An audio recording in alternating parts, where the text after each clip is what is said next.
Assalamualaikum warahmatullahi wabarakatuh. Alhamdulillahi rabbil alamin. Wassalatu wassalamu ala ashrafil anbiya'i wal mursalin wa ala alihi wa sahbihi rasulillahi ajma'in.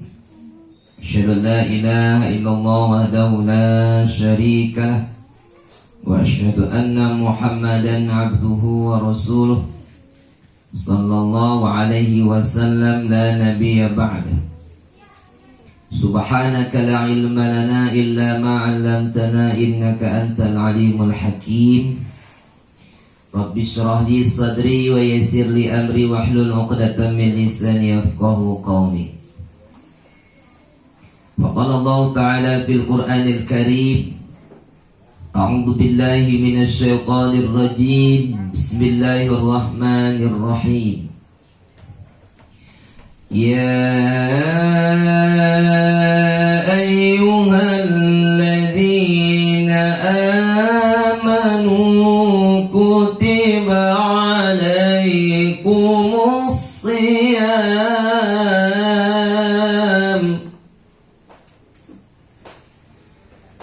kama kutiba 'alal ladzina min qablikum la'allakum tattaqun.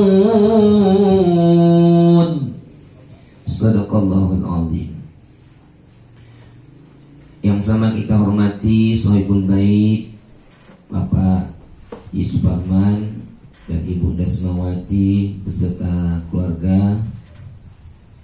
Yang saya hormati Bapak Ketua RT, Ketua RW, tokoh masyarakat, para alim ulama, cerdik pandai, para ustadz, para guru-guru kami, ayah dan bunda kami yang dimuliakan Allah Subhanahu wa ta'ala. Mari kita bersyukur kehadiran Allah Subhanahu wa ta'ala, bersyukur dengan alhamdulillahi rabbil alamin. Dengan izinnya pada hari ini kita sama-sama hadir memenuhi undangan Sohibul Bait Bapak Suparman keluarga dalam acara pertama menyambut datangnya bulan suci Ramadan yang sebentar lagi akan datang, karena hari ini kita sudah masuk hari yang ke-21 Sya'ban. Jadi hitung-hitung sekitar 8 atau 9 hari lagi. Kita doakan Sohibul Bait Bapak Suparman dan Ibu Dasmawati sekeluarga dalam keadaan sehat walafiat, diberkati umur dan rezekinya, bisa melaksanakan ibadah puasa sebulan penuh dan melaksanakan qiyamul lail. Adapun hajatan yang kedua, syukuran atas cucu yang pas berulang tahun. Yang pertama yang bernama Seza Adrina Adizah. Mudah-mudahan anak kita, mudah-mudahan orang tua, jadi dari Bapak Martojo dan Ibu Nur Hasni, diberikan kesehatan selalu, diberikan berkah umur dalam mendidik anak, mudah-mudahan menjadi anak yang solehah. Dan yang ketiga adalah syukuran atas diangkatnya Ibu Nur Hasni, Bu Desmawati sebagai kepala sekolah. Alhamdulillah.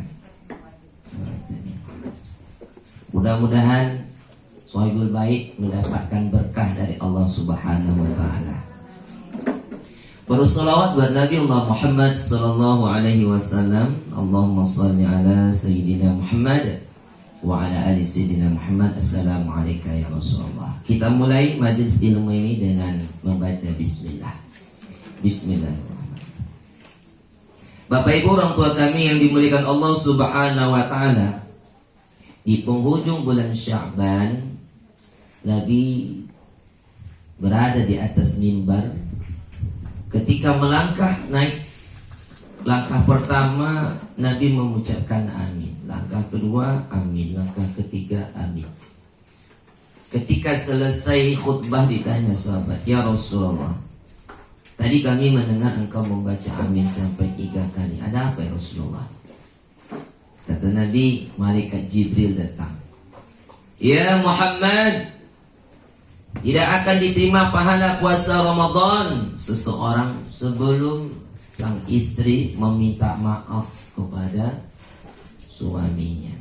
Ibu-ibu yang masih ada suami minta maaf. Kalau malu depan anak-anak, bawa ke kamar minta maaf. Yang tak ada suami, jangan suami orang. Suami begitu juga, harus saling memaafkan dan meminta maaf. Kadang-kadang suami ini agak ego sikit, ya Bu? Ya. Besar suami. Yang kedua, tidak akan diterima pada puasa Ramadan sebelum anak meminta maaf kepada orang tua.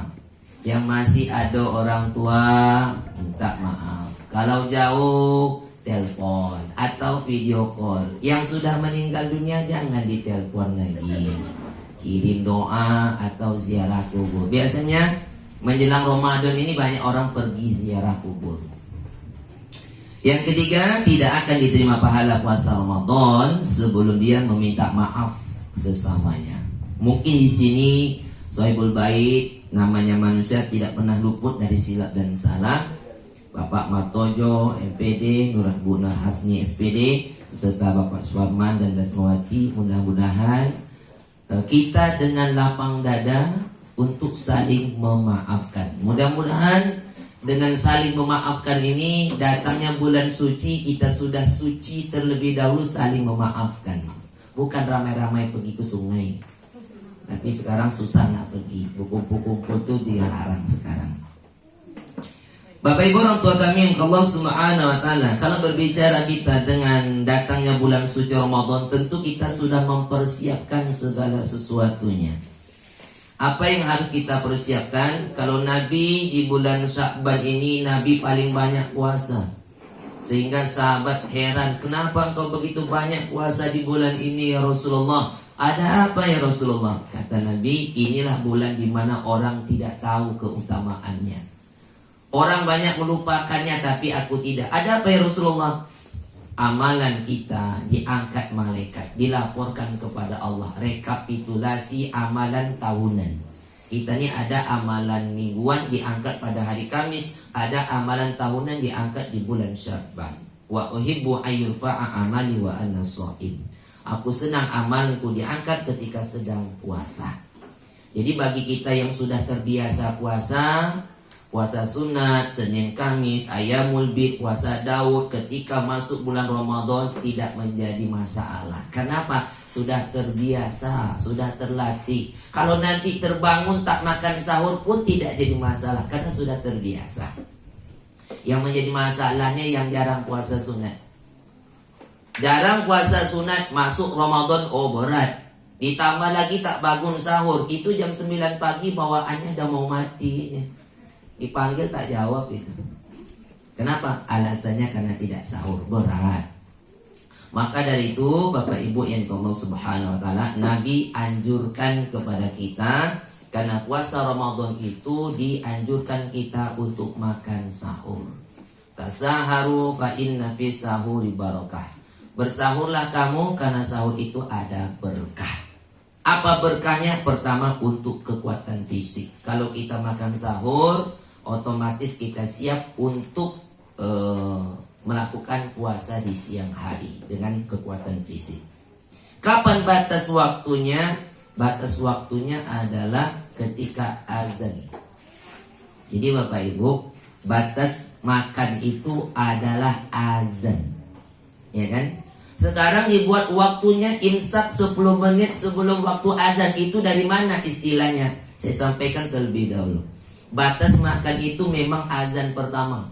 Jadi ketika kita sudah mendengar azan, Allahu Akbar, Allahu Akbar, udah tak boleh lagi makan. Walaupun mulut sedang penuh mengunyah, buang. Asik makan mengunyah, Allahu Akbar, Allahu Akbar, buang. Jangan dilanjutkan. Kenapa? Azan pertama itu adalah menandakan sudah mulai puasa. Jadi ada istilahnya Bapak Ibu, ada namanya saum, ya kan? Saum itu beda dengan siam. Kalau saum itu hari ini saya akan puasa makan, tapi minum boleh. Hari ini saya akan saum bicara, makan minum boleh, tapi puasa ngomong. Itu namanya saum. Tapi kalau siam itu seluruhnya. Tidak boleh makan, tidak boleh minum, menahan hawa nafsu, itu namanya siam. Kalau saum cuma satu ayat di dalam surat Maryam. Ini ketika Maryam dia berpuasa tidak akan ngomong dalam satu hari, itu namanya saum. Nah, jadi kita harus tahu makna saum dengan siam. Tapi kalau siam itu adalah melaksanakan ibadah puasa. Puasa makan, puasa minum, puasa menahan diri dari hawa nafsu. Nah, maka ketika kita makan, ketika mendengar azan itu sudah selesai. Tapi jangan sering-sering bergantung dengan azan. Asik-asik makan mengunyah, bunyi pula azan di Masjid Darussalam. Pas pula azan, Allahu Akbar, Allahu Akbar. Bang, udah selesai makan itu, dah azan dah habis. Itu Masjid Darussalam, Masjid Rahmatullah belum lagi. Jangan-jangan Masjid Rahmatullahnya orangnya ketiduran. Nah, makanya sahabat itu bertanya, ya Rasulullah, bagaimana supaya kami ini tidak terlalu mendesak waktu datang azan? Maka Rasulullah perintahkan Abdullah bin Umi Maktub azan 10 menit sebelum azan subuh. Itu dia. Maka ketika Abdullah bin Umi Maktub itu azan, itulah tandanya imsak. Mulai hati-hati, silahkan makan, tapi batas waktunya adalah ketika azan subuh dikumandangkan. Nah, maka dari itu Bapak Ibu yang dimuliakan Allah Subhanahu wa Ta'ala, maka kalau sudah bunyi serinai masih boleh makan, karena itu adalah isyarat lampu kuning. Kalau nak makan silahkan cepat, kalau nak berhenti lebih baik. Pak Ustadz, ya, kami tak tahan kalau tak makan, tapi kami sering terbangun ketika serinai berbunyi. Itu macam mana Pak Ustadz? Waktunya mepet. Jadi bagaimana supaya kami bisa cepat makan sahur? Gampang, ibu-ibu di rumah kalau khawatir bunyi serinai nanti terbangun, ibu sudah siapkan blender terlebih dahulu. Nanti ketika bunyi serinai itu buru-buru ambil nasi, ambil sambar, ikan asin, blender cepat-cepat. Langsung ambil pipet sedut lah, tapi hati-hati tulang ya. Nah, maka dari itu Bapak Ibu orang tua kami yang dimuliakan Allah Subhanahu wa Ta'ala, itu makna dari ketika waktu imsak. Selanjutnya berkahnya sahur adalah ampunan. Wabil ashari hum yastaghfirun. Di waktu sahur mereka minta ampun. Ada amalan yang bisa menghapuskan dosa dan kesalahan adalah perbanyak istighfar. Kapan dimulai? 1/4 kurang jam 4. Kalau Bapak Ibu bangun jam 3, tahajud, sholat witir, baca Quran, mulai kurang 15 menit sebelum jam 4 itu sudah mulai istighfar. Astagfirullah, astagfirullah, astagfirullah. Disitulah Allah mengabulkan istighfar. Allah mengampuni dosa-dosa kita. Bapak Ibu orang tua kami yang dimuliakan Allah Subhanahu wa Ta'ala, ketika azan subuh dikumandangkan, menjelang azan kita persiapkan, udah siap-siap berwudu. Coba lakukan amalan seperti sholat sunat wudu. Jarang kita ya Bapak Ibu, kalau berwudu jarang sekali kita melaksanakan sholat sunat wudu. Mungkin sesekali lah orang yang mau melakukan sholat sunat wudu. Mungkin jarang. Padahal sholat sunat wudu itu bisa mengantarkan sendal Bilal sampai di surga. Ketika Nabi peristiwa Isra Mi'raj, Nabi mendengar bunyi telapak kaki di surga. Ditanya, Jibril, itu bunyi apa Jibril? Itulah bunyi telapak kakinya Bilal. Kok bisa? Ketika ditanya sampai di bumi, Bilal, aku mendengar bunyi telapak kakimu di surga. Ada apa Bilal? Wallahi ya Rasulullah, aku tidak melakukan apapun kecuali aku selalu berwudu, dan sholat 2 rakaat. Batal wudhu lagi, sholat 2 rakaat. Bayangkan Bapak Ibu, hanya amalan sholat sunat wudhu yang secara rutin bisa mengantarkan sendal Bilal sudah sampai duluan di surga. Kalau sendalnya sudah sampai duluan di surga, bagaimana dengan orangnya? Yang jadi pertanyaan, bagaimana dengan sendal kita?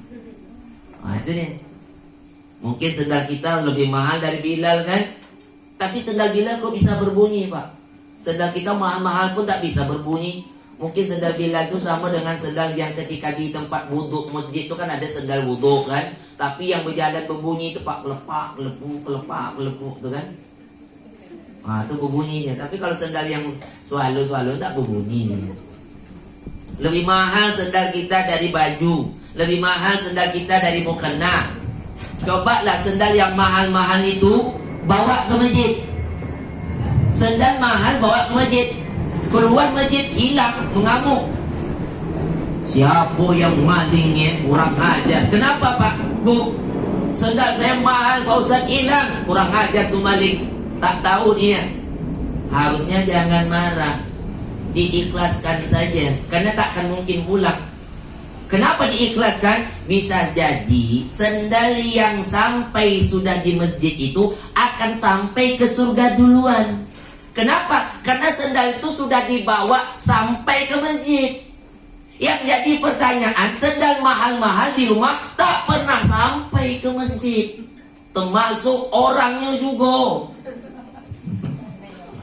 Ini bukan menyinggung, tidak nih, tapi memang nyindir. Bahasa nyinggung nyindir sama ya.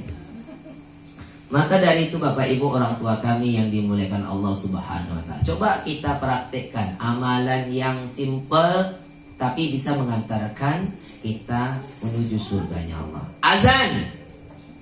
Jadi ketika azan dikumandangkan itu Bapak Ibu, contohlah seperti Umar bin Khattab, kalau mendengar azan dia yang harus pertama kali duluan sampai di masjid supaya dapat saf yang paling depan. Itu Umar. Ceritanya bagaimana? Gini Pak, Umar salah satu sahabat Nabi yang dibunuh. Tapi kalau Abu Bakar enggak. Abu Bakar dalam keadaan sakit meninggal. Ketika Umar menjadi imam sholat subuh, tiba-tiba datang Abu Lu'lu' dari belakang bawa senjata. Ditusuknya Umar dari belakang Pak. Umar merasa kesakitan. Anjing siapa yang telah menggigitku, kata Umar. Rupanya dia telah ditusuk dari belakang. Karena waktu itu kan tidak tahu orang bawa senjata kan. Belum ada PLN waktu itu. Coba. Jadi kalau ada Pak sekarang orang bawa senjata menusuk para imam dari belakang, menusuk ustadz sedang ceramah, itu dianggap sekarang orang gila. Ya enggak? Ada kan cerita begitu kan? Ada, padahal itu pengikut Abu Lu'lu'. Coba, makanya sekarang para ulama kita, ustadz kita bawa bodyguard. Sedang ceramah ada bodyguard kiri kanannya kan. Mungkin Bapak Ibu pernah lihat Ustadz Abdul Somad kan, dikawal itu para ulama kita. Kecuali Ustadz Haji Sofyan tak ada bodyguard Pak, karena dia tak terkenal kan. Apalagi nak buat YouTube, ini baru buat YouTube dia. Itu pun baru 100 orang subscribe baru. Macam mana nak dapat platinum kan, gold kan? Entah kapan lah. Setelah Umar ditusuk Pak, dibawa pulang. Sampai di rumah Umar pingsan. Sahabat bingung bagaimana cara membangunkan Umar ini. Kata kawan-kawannya, Umar ini kalau dengar azan dia yang paling pertama kali sampai ke masjid. Kalau Umar terlambat Pak, dapat saf yang paling nomor 2 saja, Umar tak terima. Mau dia bertaruh, dekode dengan kawan, geng, saya depan ya. Oh tak bisa. Bayarlah. Wani piro 1 M. Oke. Yang penting dia bisa dapat saf yang paling depan. Itu Umar. Kalau kita yang dicari saf yang mana? Saf depan masih bisa, yang dicarinya saf belakang. Apalagi yang ada dekat tiang-tiang tu. Nah, paham aja lah. Jadi Pak, inisiatif kawan, coba kita azankan. Sekali di azan Pak, Allahu Akbar, Allahu Akbar, terbangun Umar Pak. Bayangkan orang yang dalam keadaan pingsan ketika mendengar azan. Kenapa? Sudah terbiasa. Walaupun dalam keadaan pingsan sekalipun dengar azan langsung bangun. Itu Umar dalam keadaan pingsan dengar azan langsung bangun. Apa kata Umar? Apakah aku sudah sholat? Belum Umar, kau belum sholat. Di situ Umar sholat dalam keadaan sakit. Bayangkan Pak, Bu, Umar dengar azan dalam keadaan pingsan bangun. Bagaimana kalau dengan kita? Hah? Dengar azan, yang azan lah, yang qomat, yang sholat lah.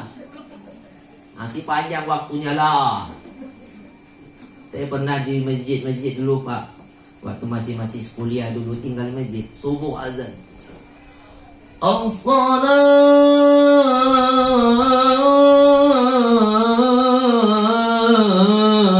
khairum minan naum. Pagi-pagi Pak, ada jamaah ngomong, Pak Ustaz, subuh tadi azan yang dikumandangkan merinding Pak Ustaz, sayup merdu. Dengar Bu? Iya dengarlah, corong mik dekat dengan rumah. Terus langsung tertena tidur kami.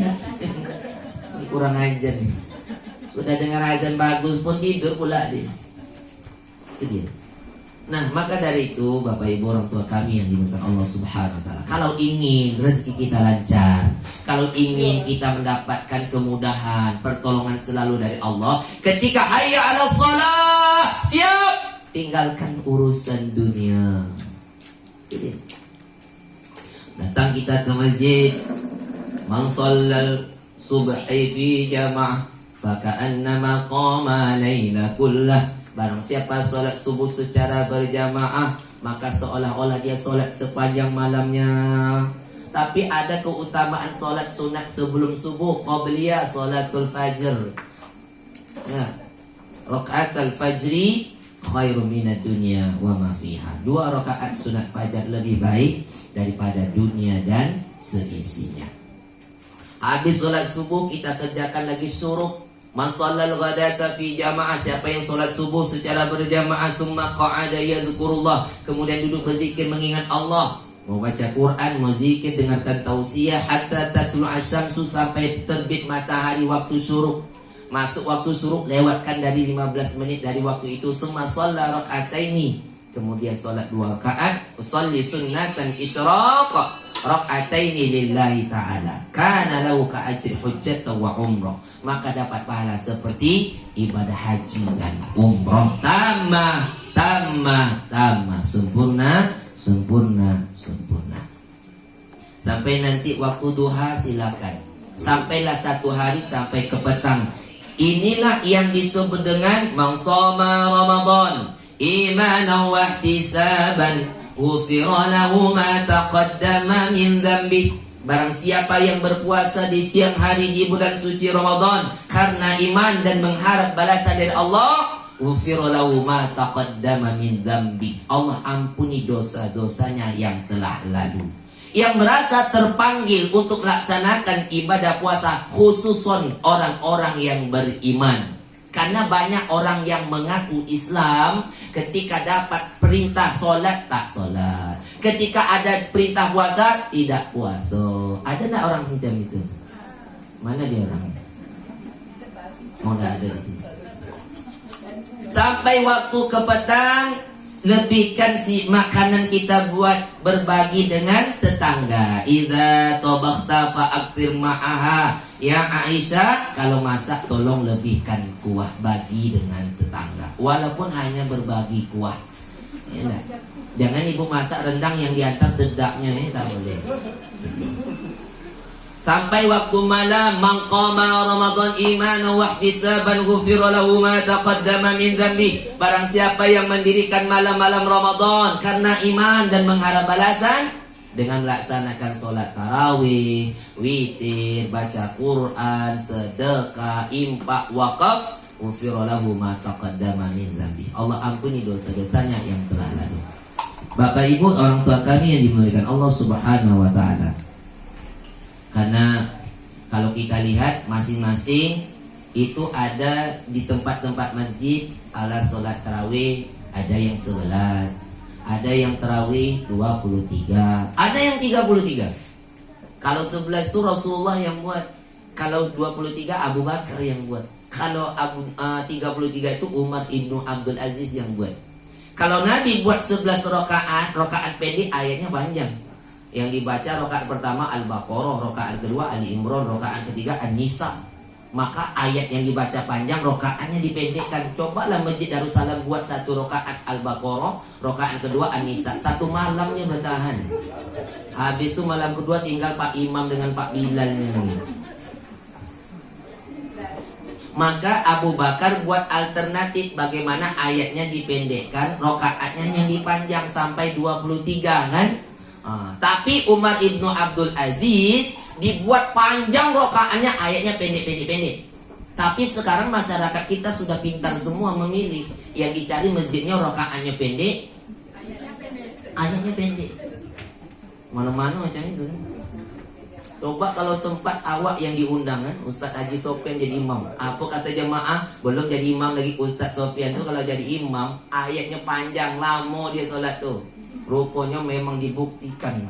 Allahu Akbar. Jangan macam-macam Pak Imam. Ar-Rahman. Kan mulai kan Ar-Rahman yang dibacanya. Allamal Quran. Memanglah Pak Imam ni. Khalaqal insan. Copeklah Pak Imam. Insan kami ni tuan ni. Allamaul bayan. Besok kami tak datang lagi. Selesai solat tengok di mading, siapa jadual imam lagi. Kenapa bu? Tengok jadual imam. Memang apa? Malam besok kira-kira Ustaz Haji Sofyan itu datang lagi enggak? Ada. Kalau dia datang kami pulang. Kok begitu? Ayatnya panjang, kami lah tu lutut tak goyang. Tapi yang besok jadi imam itu Pak RT. Mantap. Inna a'tainakal kautsar. Itu yang dicari. Tapi yang saya masuk bukannya masih nilai. Insya Allah sama juga guys. Bapak Ibu orang tua kami Allah Subhanahu wa taala, qiyamul lail baca Quran. Di bulan suci Ramadan diturunkan Al-Quran, syahrul Ramadan allazi unzila fihil Quran. Punya target dalam sebulan ini berapa kali khatam? Kalau kemarin minimal sekali, tahun ini harus 2 kali khatam. Iqra'ul Quran, bacalah Al-Quran fa innahu ya'ti yaumal qiyamah, karena Al-Quran akan datang pada hari kiamat. Syafi'an li ashabi, akan memberikan syafaat. Maka banyaklah berzikir, karena ketika Rasulullah melihat neraka ada orang yang mencakar-cakar wajahnya. Apa itu Jibril? Itulah orang yang suka menggibah, mengfitnah, menggunjing, mengadu domba. Inilah dosa mulut Bapak Ibu. Kalau dosa tangan mungkin ambil hak orang menampar. Dosa kaki melangkah tempat yang tak diridhoi atau menyipak. Dosa mata melihat yang tak diridhoi. Dosa telinga mendengar fitnah. Tapi kalau mulut, gara-gara mulut hancur negara. Gara-gara mulut hancur rumah tangga. Gara-gara mulut hancur saudara. Bersyukur sekarang corona datang, mulut ditutup semua. Ada hikmahnya kan banyak sih. Ustaz ceramah tak pakai masker, Ustaz payah nak bercakap, Pak lemas kalau pakai masker. Nah, maka dari itu terakhir di dalam surah Al-Baqarah tersebut ada doa, wa idza sa'alaka ibadi anni fa inni qarib. Ya Muhammad, apabila ada hambaku bertanya kepadamu tentang aku, hambaku yang mana? Hambaku itu adalah ketika dipanggil, ya ayyuhalladzina amanu kutiba alaikumusiyam, siap. Ya ayyuhalladzina amanu aqimus shalah, siap. Ya ayyuhalladzina amanu wa atuz zakat, siap. Maka ujibu da'watad da'i idza da'an. Aku akan kabulkan doanya apabila dia berdoa kepadaku. Falyastajibuli wal yu'minu bi la'allahum yarshudun. Dan tetaplah dia melakukan perintahku dan tetap beriman kepadaku, mudah-mudahan dia berada dalam kebenaran. Inilah Bapak Ibu, mudah-mudahan tausiah kita yang singkat ini bermanfaat buat diri saya pribadi dan kita yang hadir. Mudah-mudahan kita diberikan sehat, berkah umur, bisa berjumpa di bulan suci Ramadan, saling fa'fu waswahu, saling memaaf-maafkan, dan kita mendoakan. Mudah-mudahan Keluarga ahli baik diberikan kesehatan, yang dalam keadaan sakit kemarin sudah diangkat penyakit dalam keadaan sehat. Mudah-mudahan ini adalah berkah nikmat. Mudah-mudahan Allah mengampuni dosa-dosanya. Mudah-mudahan anak cucunya yang berulang tahun diberikan usia yang berkah, umur yang berkah, sehat badan, jasmani dan rohani. Dan begitu juga yang diangkat menjadi kepala sekolah menjadi amanah. Mudah-mudahan bermanfaat untuk mengabdi. Ini yang Pak saya sampaikan. Terima kasih atas segala perhatian. Mohon maaf atas segala kekurangan. Ada yang mau bertanya? Alhamdulillah tidak ada.